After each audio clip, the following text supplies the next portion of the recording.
Aujourd'hui, nous sommes le 6 novembre 2024. C'est le 4e jour du cycle lunaire. J'ai commencé cette série le premier jour du cycle lunaire et j'ai pris cette photo au coucher du soleil, confirmant qu'il s'agissait bien du premier croissant et du Sagittaire qui commençait le nouveau cycle mensuel.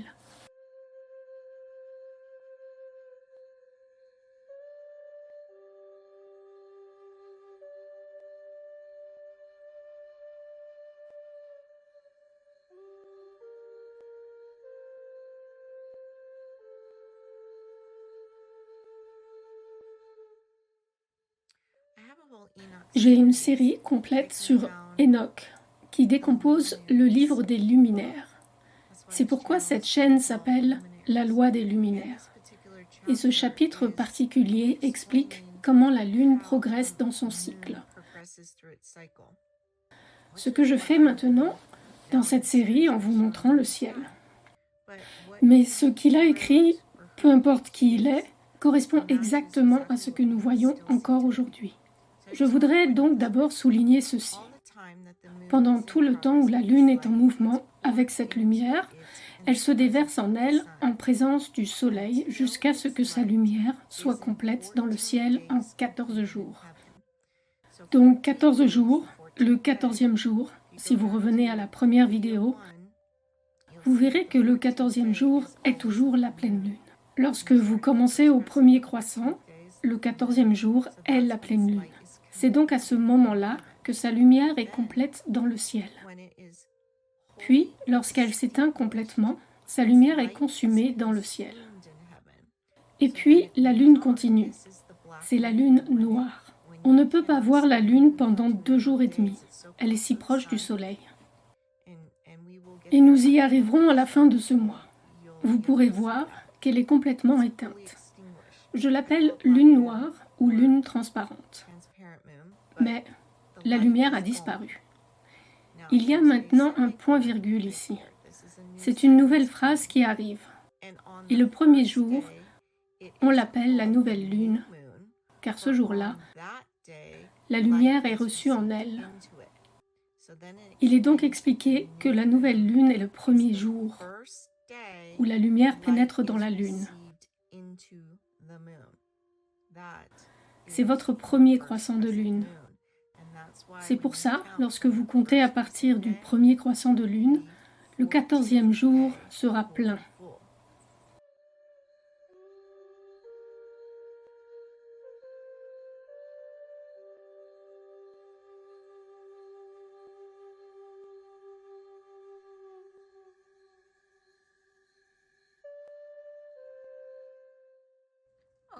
Ok, deuxième vidéo de la série 144. Allez voir la première vidéo. Mais je vais faire un bref récapitulatif. Le Soleil se déplace d'un cercle par jour. Chacun de ces cercles monte d'1 degré jusqu'au Cancer, puis descend d'1 degré. Donc cela signifie que chacun de ces signes, qui ne sont pas des constellations, sont des signes, le système tropical, la science de l'univers. Chacun de ces signes est composé de 30 sections, donc 1 degré, 1 degré, 1 degré. La Lune se déplace dans ce vortex intérieur 2 à 3 cercles par jour. Cela fait donc 30 degrés. 15 degrés serait la moitié, mais son inclinaison est raide. Elle se déplace donc en fait de 13,22 degrés par jour. C'est la moyenne. Regardez ma vidéo 13,22 expliquant comment ce nombre est obtenu. Nous avons donc 1 et 1 plus 2 font 4 et 2 plus 2 font 4. Donc, voici ma série 144. Parce que ce vortex, le vortex solaire, le vortex lunaire, crée une fréquence harmonisante. C'est un instrument de musique.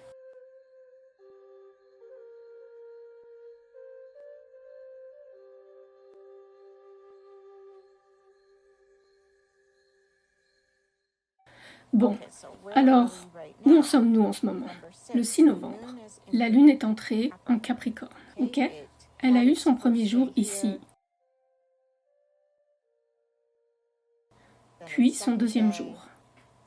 Donc c'est le deuxième jour. la Lune en Sagittaire. Donc le deuxième jour du cycle lunaire, pour ce mois, c'est Vénus là-haut. Le Soleil se couche là-bas, à droite. C'est le troisième jour.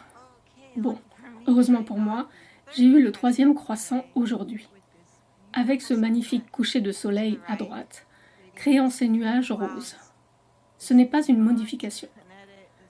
C'est en temps réel, c'est le troisième croissant de lune.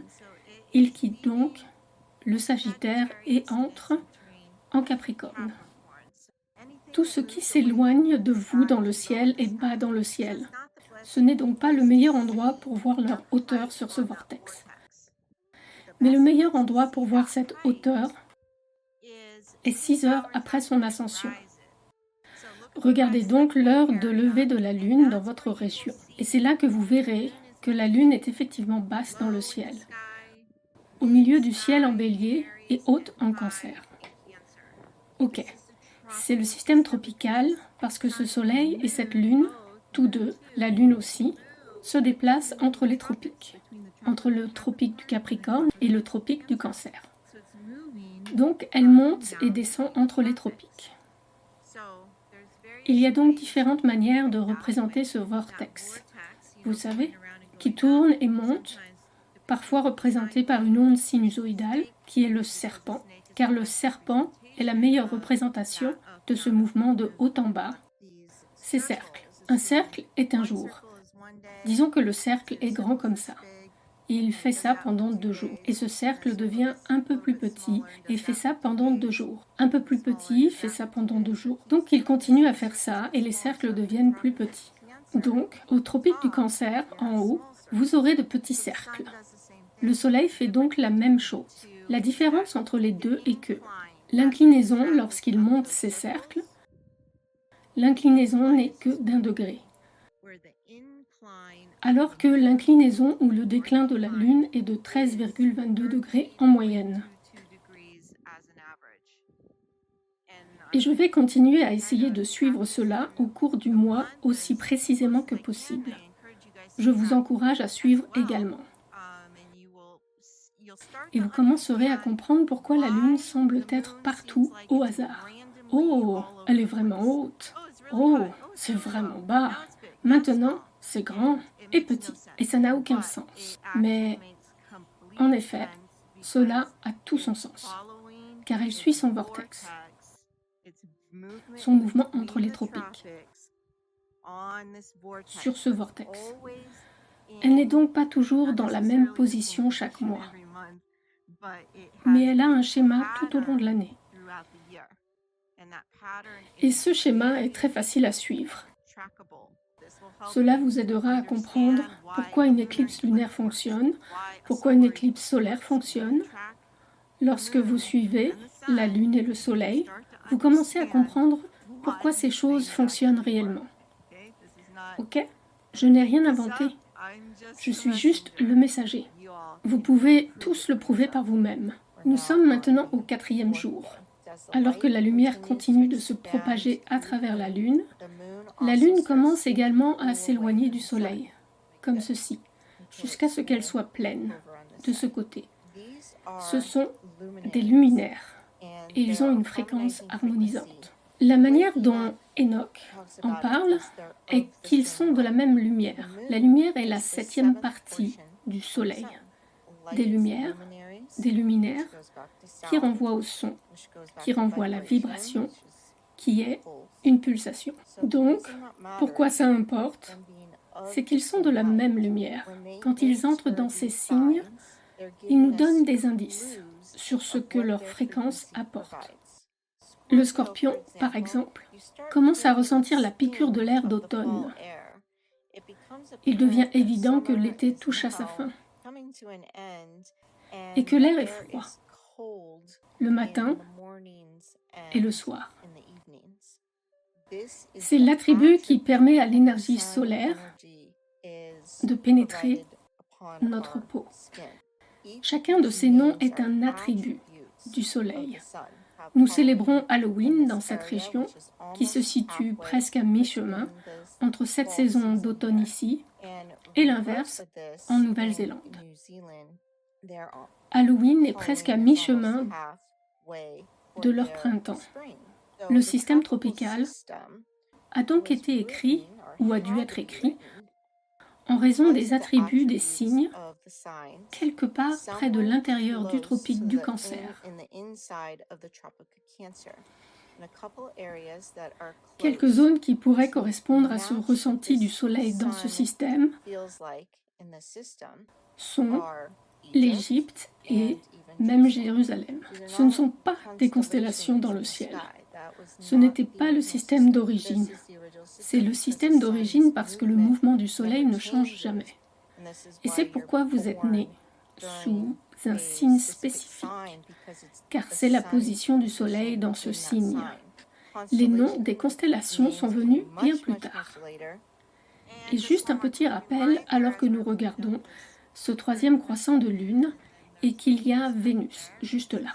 Vénus est toujours à côté du soleil, qui se couche juste là. Rappelons que lorsque je parle de ces signes, ce ne sont pas des constellations. C'est le système tropical. C'est la science de l'univers. Ces noms sont des attributs du soleil. Ce sont des attributs du ressenti. Ce sont des attributs des fréquences qu'il fournit. Ce sont des attributs de la façon dont il apparaît dans le ciel. Des attributs du type de temps qu'il va faire en raison de sa position à ce moment-là. Voilà pourquoi ces signes sont nommés comme ils le sont. Ce ne sont pas des constellations, c'est un système qui est apparu bien plus tard et qui a complètement dérouté la plupart des gens.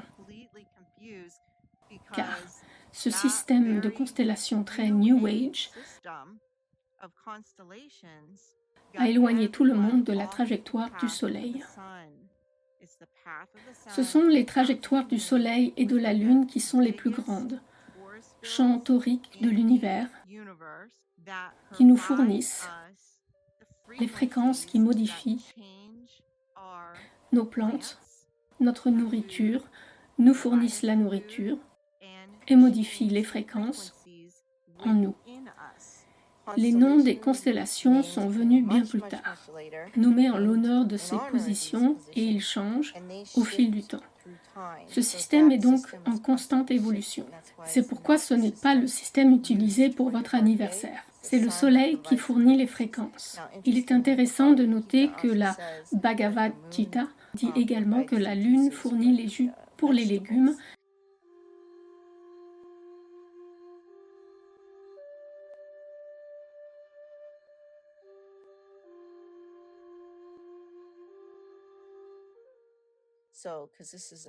Car il s'agit d'un système à double harmonie.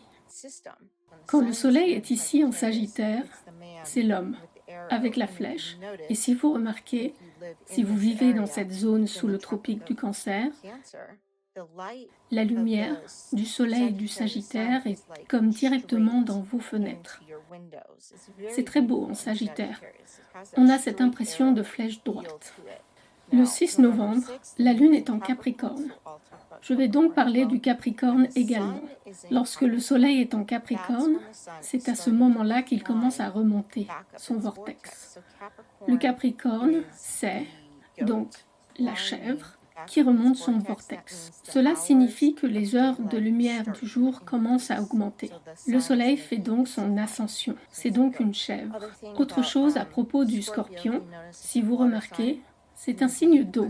Et en effet, et là où je vis, car je vis en Californie, donc ça correspond beaucoup au système, car je vis de manière similaire à l'endroit où se trouverait l'Égypte, Jérusalem, en termes de position à côté du tropique du Cancer. Et nous avons eu notre première pluie. Le Sagittaire est un signe de feu. Ce soleil est bas dans le ciel et tire une flèche qui semble très lumineuse. Le Capricorne est alors le signe de terre. Cette chèvre grimpe sur cette montagne. Le soleil remonte, la lumière du jour commence à augmenter. La lune est maintenant à son 4e jour. Et le meilleur endroit pour voir ses positions dans le ciel, retournez voir la première vidéo, le meilleur endroit pour voir cela est 6 heures après l'heure de lever de la Lune. Recherchez donc l'heure de lever de la Lune dans votre région et vous verrez comment la hauteur de la Lune changera d'ici à ici seulement 15 jours. Elle sera basse dans le ciel et dans 15 jours, elle sera haute dans le ciel. Elle fait donc 2 cercles. 1, 2, Sagittaire. 1, 2, Capricorne. C'est environ 2 à 3. 1, 2, et ça continue comme ça jusqu'à ce qu'elle arrive ici. Puis, elle redescend. En ce qui concerne les sels cellulaires, nous avons toujours le Scorpion ici. Le Soleil s'est déplacé de quelques degrés. Il est au 14e degré. Nous allons donc le déplacer un peu vers le bas. Et il s'agit toujours de sulfate de calcium. Donc, dans mon système, la façon dont je prends les sels cellulaires est la suivante. Je prends le sel cellulaire correspondant à la position dans laquelle se trouve le Soleil et la Lune. Je prends donc du sulfate de calcium et la Lune est maintenant en Capricorne. J'ajoute alors du phosphate de calcium. Je vais donc prendre le sel cellulaire numéro 3 et le sel cellulaire numéro 2. Encore une fois, la marque du sel cellulaire n'a pas vraiment d'importance, mais regardez les ingrédients inactifs pour vous assurer que cela vous convient. Vous pouvez également prendre les sels cellulaires, les 3 que vous n'aviez pas dans le ventre de votre mère. Ceux-ci s'épuisent très rapidement. Vous pouvez donc également en ajouter afin de les maintenir à la bonne quantité.